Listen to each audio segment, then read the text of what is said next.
Hello, everyone, and good afternoon. My name is Vinod Nair, and welcome to the AccelHERate workshop tracks on the top 5 most innovative practices in diversity hiring. This session will be held between 1:30 to 4 p.m.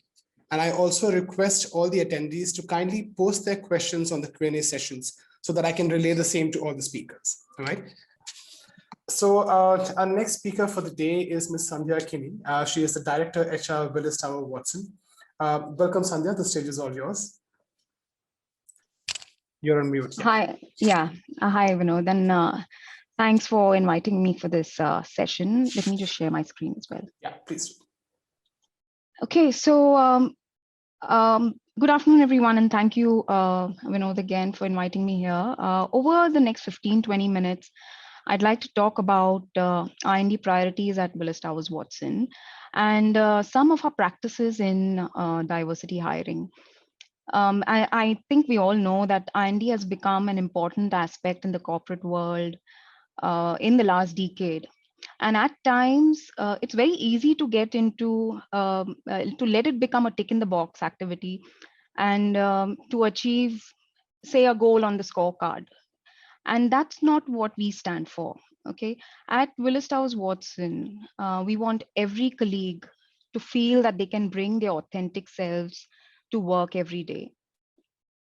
And to do that, just a minute. We have 3 priorities. And the first one being attract and hire to increase the pipeline for underrepresented talent.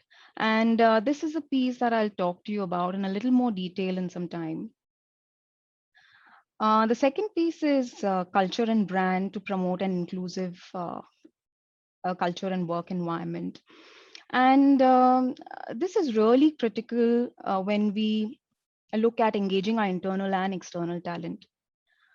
To achieve this, R&D considerations are weaved across our talent lifecycle, and we ensure that all our practices, are sensitized with the R&D principles that we vouch for.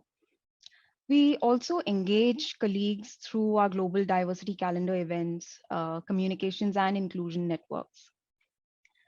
The third is, again, a very important one, which is develop and promote to increase the overall diversity in business leadership.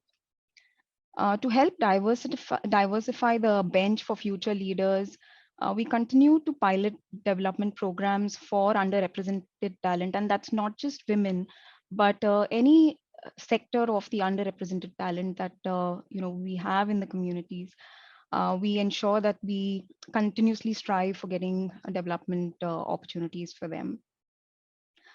A couple of years back, we had a women leadership program, which provided a select group of potential future leaders who were women, the opportunity to go through a very structured program where, typical issues that women face, like Avantika was mentioning, towards the mid-management level, where either they have to step back because of big life events or because of lack of confidence that they possess the skills to move to the next level.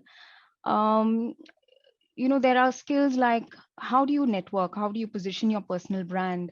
Those are aspects that were covered in this program, and they had very targeted coaching for 3 months to help them absorb those skills. The other aspect around this is also expanding resources to accelerate development and promotion opportunities across the organization.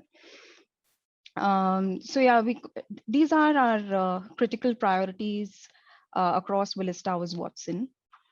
And our gender ratio in Willis Towers Watson, Mumbai, we're very proud of, which is 1:1. Does this drop as we go higher in the hierarchy? Yes, but not as much. As we move towards the mid-management, senior management level, we see a slight drop, which is about 40% women to 60% men. And that's typically where people drop off. And so what we have is we have various initiatives that support women in this phase, some of which I just talked about. But not just development, but also benefits to ensure that they are supported through their various challenges in life, And we are also very well recognized for our work-life balance in the organization. Moving on to inclusion and diversity in recruitment. We have four distinct attract to and hire I&D priorities. And I'll take you through each one of these uh, in a bit. The first one is build relationships with new diverse sourcing pools. And we've done some very good work in this space. Again, while we are focusing on women, returnees, having a gender diverse organization, we've also tapped some of the other communities like armed forces. And we're very proud of ourselves for hiring a hearing and speech impaired colleague last year. So I'll just talk to you about a little more in detail on these programs. For the Women Returnee program, we launched this in 2017.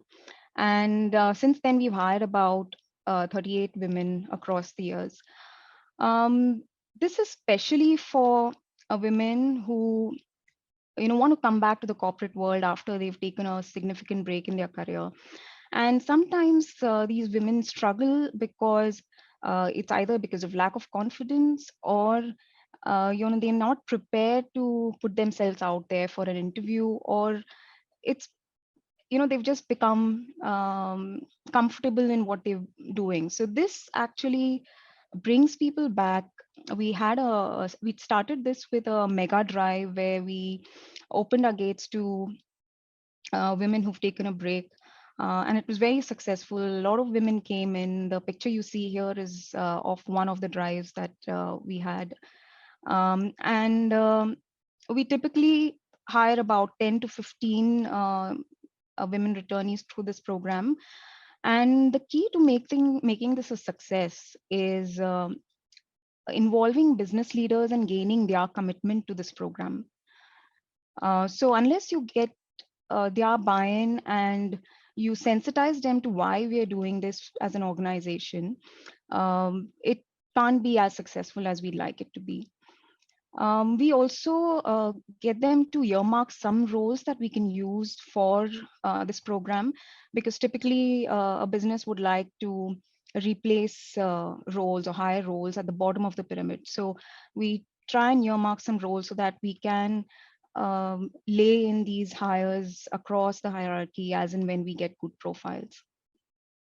And another key thing to make this program a success is to sensitize the recruiters and hiring managers, because there are small things like not dwelling too much on why they took a break and how they will manage now that they're returning from a break, and instead focusing on what skills they bring to the table. So that's been working well for us. This year again, we are gearing up, and in a couple of weeks, we are planning to launch a campaign for this program. The next one that I want to talk to you about is the Armed Forces program. And this again is a very significant program that we did in Willis Towers Watson, Mumbai. As part of this, the whole objective of this program was to bring a unique source of talent pool that brings distinctive capabilities and skills developed through real world, high pressure experience. So people in the armed forces have a very real experience of discipline, problem solving, teamwork, and leadership. And through this, we hired 4 colleagues who were retired officers from the Short Service Commission, typically 10 years, and have a management degree from Premium Management Institute. So institutes like IIMs have a 6-month management course for defense personnel. So we went to the IIMs and we selected 4. And while the armed forces are typically associated with the male gender, we were able to hire 2 women through this. So again, out of the 4, 2 were women. So, that was a very conscious effort in that direction. This group of 4 were then put through an extensive 9-month plan, especially because, they've not experienced the corporate world. So how can we make it easy for them to get into the corporate world, feel that they've been supported through, uh, settling in. And the 9-month plan involved everything right from corporate culture, assimilation, functional know-how, exposure to local and global projects. And towards the end, they were then assessed um, through a panel of interviews. And then based on their suited capabilities and interests, they were placed in senior manager roles across different businesses. The third piece that I wanted to talk to you about, which again is extremely um, a proud achievement for us, is under our workability network, we hired a colleague who is hearing and speech impaired. So this was, this required a lot of pre-work. And this happened in Q1 2020, just before COVID hit us. So we went through the selection process in Q1 2020, and the colleague joined us subsequently in Q1 in March. But because March onwards, we then went to virtual working, it became quite challenging for us to plan, the selection and pre-onboarding activities such that, we were well prepared. The colleague feels confident enough to join us as an organization, and that there are no roadblocks. So in selection, we partnered with an NGO that specializes in providing formal education, training, and employment opportunities to hearing and speech impaired colleagues, people. And the NGO helped in facilitating the interview and selection process. So there was a representative who was trained on sign language who helped us through the interview process. They joined our hiring managers through the interviews and made sure that we were able to make the selection.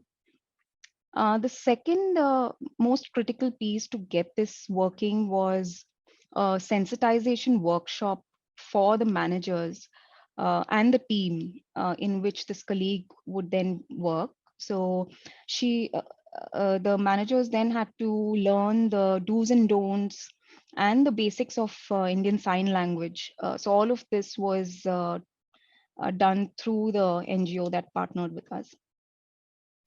And then the onboarding and training that took place during the lockdown, which was especially challenging. What we did was we assigned a buddy to help her understand our culture, values, and support with basic day-to-day activities. Then we also organized manager connects, and the manager, because the manager was trained in using sign language, they could manage to connect on video calls. Where required, they would connect on chats or emails. But there was a very conscious effort on putting together a virtual training plan. Who gets involved? How much time do we set for training? All of that had to be very meticulously planned. And then there was obviously integration with the team. Although she was working virtually, how do we get her to integrate with the team such that she doesn't feel left out and she's an active part of the day-to-day workings of the team? So that was again, there was active participation. The team as well made sure that they were inclusive, involved her on calls, etc., in a very inclusive manner. And the result of all of this effort was that in the first week when this lady started processing work, she scored 90% accuracy in the cases she processed independently. And also her number of queries that came through within the second week was almost nil. So, I mean, those were our measures of success in terms of whether we can actually make this work. And given that this was a success story, we are quite keen to take this agenda forward. May not be in large numbers, but at least maybe a couple of them each year to make sure that we are, reaching out to this underrepresented talent as well. Um, the next priority is adhering to inclusive hiring practices for all hires. So again, similar to what Avantika mentioned, we have neutral job descriptions and ensure that they don't represent or talk about any single gender. And we ensure that all candidates have a very consistent experience across our interview and selection process.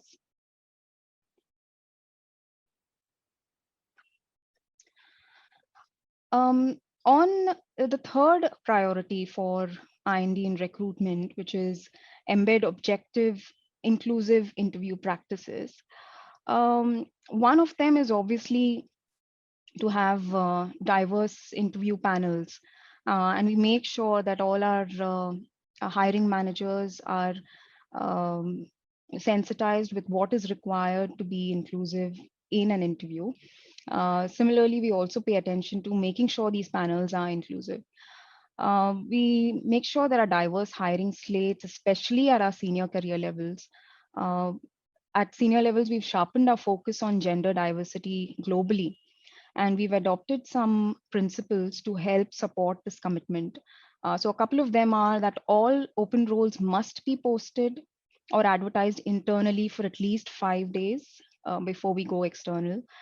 And all candidate slates must include appropriately diverse candidates and at least one female or diverse candidate. So these are some of the principles that we use across our organization, especially for senior career levels, because that's where we see the diversity or the parity tapering down.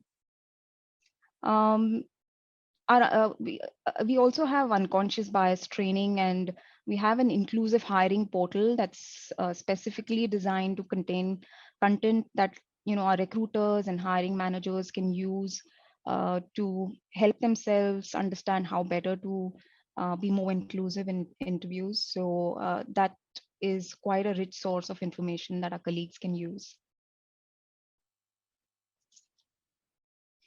And last but not the least, on the recruitment priorities is promote our brand, I&D brand. We do extensive promotion on social media. We share colleague stories. In fact, there was one that came out on LinkedIn just yesterday, and it was a beautiful story of a colleague that we hired through campus, a female that she, in terms of what a day in her life is through this lockdown and virtual working. So we share colleague stories on our careers websites, social media pages, and that gives a sneak peek to our into the diverse roles, gender mix, and culture in the organization. And it's very important that we keep telling people about these stories and messages about our culture, because now we're not in the office and we're sort of in our independent home offices all across Mumbai or whichever locations our colleagues are working from. So we use this, our internal career site as well as social media a lot to make sure that this message reaches the internal and external talent. We have targeted marketing campaigns for diverse hiring programs on social media platforms. So, for example, our Women Returnee program, Career 2.0, we currently, as we speak, working on a campaign on how can we promote that internally and externally to get the desired applications. So we use that quite a lot to publicize our I&D brand.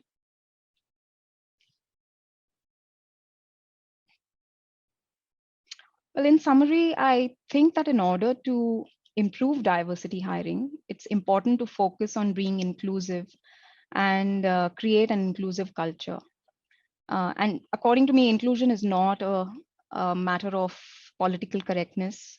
Like you see on the slide, an author and social activist has said, being politically correct is about looking good to others, but being inclusive is about being good. So I think that's a very strong message. Thank you. Thanks, Manu. Wonderful. Thank you so much, Sandhya. It's been a pleasure talking to you, and it's great to know the kind of initiatives Willis Towers Watson is taking in terms of diversity hiring. And I look forward to stay connected to you again. Thank you. Thanks so much, All right. Manoj. Thank you so much. Thanks.